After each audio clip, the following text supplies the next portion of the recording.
Hello YouTube, it's me Brittany, and today I'm going to talk about another question that was asked of me, and that is, what is the defining moment that I knew that I was trans, and what other defining moment made me act on it?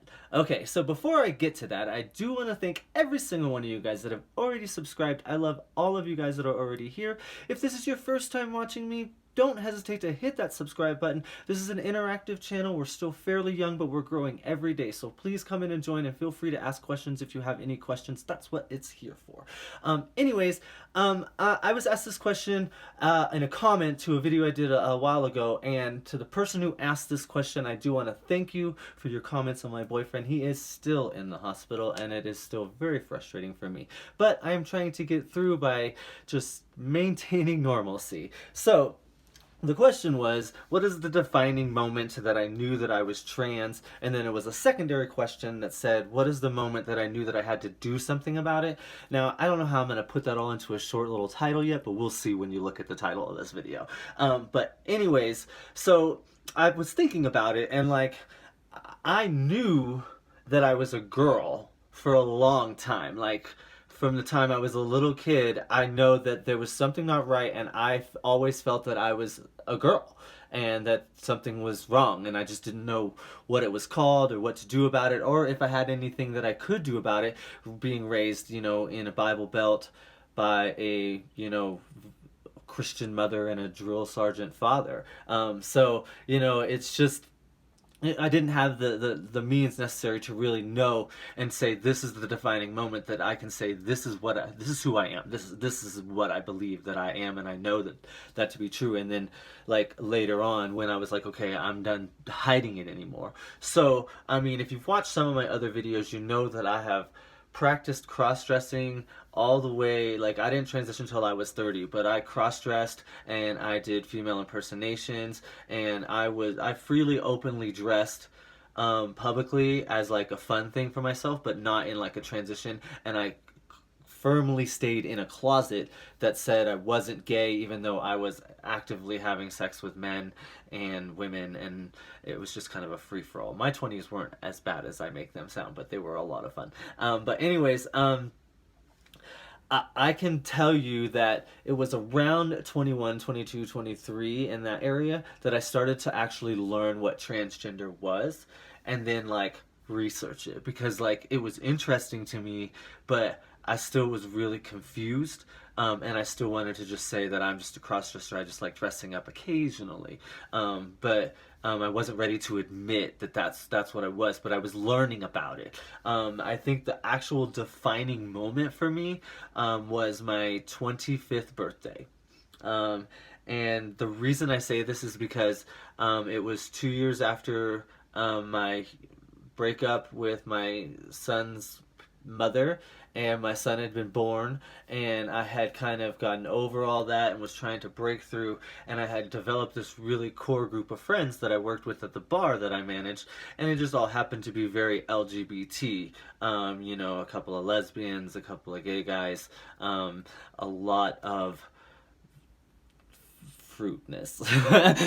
But like, but it was fun, and it was actually a very comfortable environment for me, and we ended up moving in with each other and sharing an apartment as well as working, which like makes for reality TV, but we didn't obviously have that back then. But anyways, so like on my 25th birthday, I planned it out. I knew what I wanted to do, and I talked to all of them, and I wanted to get out of my hometown, get out of my home bar, which was a very straight pool hall, and I wanted to go to a gay bar, and I wanted to dress up, and I wanted to do the full nines. I wanted to be fully decked out, like full makeup. I bought a new wig, all types of things. I did specifically for this 25th birthday, and we went to a gay bar in Springfield, Missouri. I can't remember the name, but we actually bar hopped, so I know a few of them. I know we went to Martha's that night, but the one that really was the end of the night, that we went to a drag show, and we spent there all the way till it closed,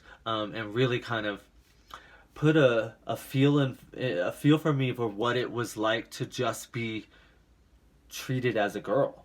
And what happened was, I was extremely intoxicated, but I really remember this, and I don't drink very often, but I had designated drivers that night, and it was my birthday, so I was being served alcohol, not by my choice, but people were giving it to me, so I was drinking it. But anyways, I remember midway through the show, the host of the show, I got up and I'm loud and obnoxious because my birthday, I'm drunk. So like I got up and I was stumbling towards the bathroom, and the host of the show said something to me on the mic, and I turned around, and me being entertainment and the liking to be the center of attention, had to say something, and we had a full conversation, and I got the attention of everybody in this place, and like it was a warm, fun interaction, and nothing really bad happened. And I then started stumbling my way to the bathroom, and when I got to the bathroom, I was instinctively going into the boys' bathroom because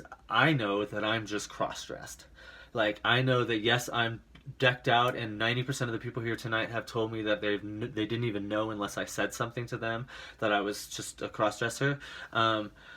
I started to go into the boys' room, and this girl, I didn't even know her, basically grabbed me by my hand and said, "Honey, that's not where you go." And I was like, okay. And so, like, I just let her drag me into the girls' bathroom, and I went to the bathroom. And of course, back then it was a lot more difficult because I was tucking with tape and lots. It was just not as experienced as I am now. So like, I went to the bathroom, but it was the first time like I went in, and there's like a couch and seating area, and then I ended up sitting in the bathroom and chit chatting with like 3 or 4 different girls for like an hour and a half, and we just kind of discussed, and like we discussed all types of things of like, oh, how'd you do your makeup, this is a beautiful wig, this hair looks great on you, like it was a lot of compliments, stuff like that. But I just felt like one of the girls. Like, for the first time in my life, the conversations didn't focus on me being cross-dressed. They focused on normal, everyday conversations that girls that age would have in the bathroom, strangely enough.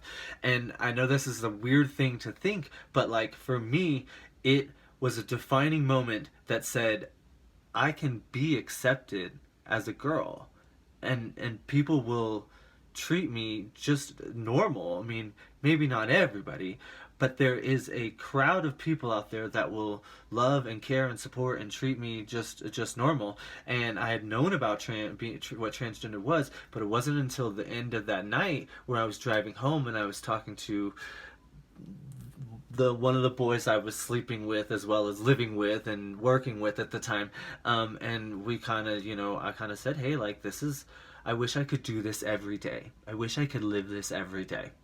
And he goes, what do you mean? And I said, I have always thought I was a girl, and I just wish that I could do this every day.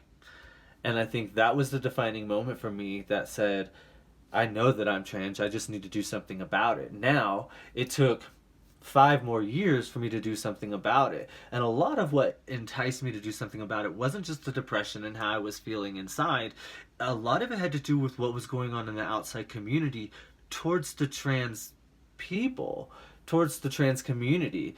It hurt me to see people that I related to being mistreated, or not treated fairly. And I saw this open my eyes while I was working with kids in youth activities for Disney Cruise Line, when we had a little dress-up area in Pixie Playhouse, where kids could dress up in superhero costumes or princess dresses or whatever.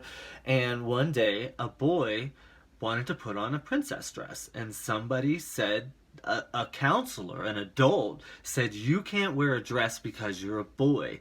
And I remember how it affected me, because I was like, what if they don't feel like they're a boy? What if they're more comfortable in that? What if they relate to that princess more than they relate to Captain America? Like, it really hurt me. And then, like, it just kind of like, I kind of started to ask questions of some of my coworkers, and I really kind of to get the idea, and I really just asked them, what happens if we have a kid that comes on here and says they're a transgender child, how do we treat that child? Do we tell that child they can't participate in things? And it really worried me. And so I, wasn't the reason I left Disney, but when I left Disney, I know that I spent a lot of time at Disney telling kids, you can be anything. You're a princess. You're a superhero. Like, I was telling kids that, and I wasn't believing it myself. And finally, towards the end of my last contract, I started to believe it. And, like when a girl would tell me they're a princess, I would be like, you know what, I'm a princess too. Even though I hadn't transitioned and I'm still in full looking like a boy, like, I allowed them to I showed them that I can be a princess. And I even came up with a princess story of why I was trapped in a boy body and everything.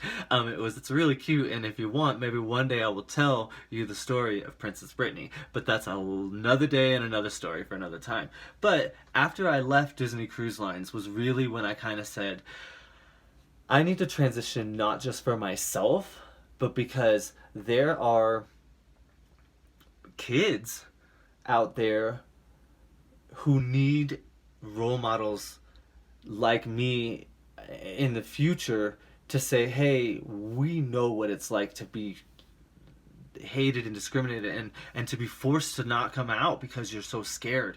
And now I do everything I can to try to help people. That's a lot, not the only reason. I definitely was great for my own self-esteem, for my own well-being, for sure, but a lot of why I transitioned, and the defining reasons for why I transitioned were based on, I wanted to be involved, and I was tired of watching people that I cared about be beat down and not treated fairly in society, and I wanted to be there to do something about it. So it's part of why I started this channel. It's also why I've had a channel in the past on Facebook.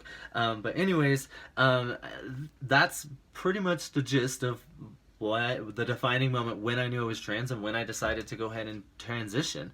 I hope that you guys liked this video. I hope that it was helpful. If you have any other questions, feel free to ask them. I'm always willing to answer them either in the comments or in another video. Please don't forget to hit subscribe if you haven't already. Follow me on Twitter at BrittanyRose2, the number 2. You can donate to my Patreon. All that stuff is on my YouTube. Most of all, hit subscribe if you haven't already. Hit that like button. I love every single one of you guys. Please stay safe out there. We'll talk to you all later. Goodbye, everybody.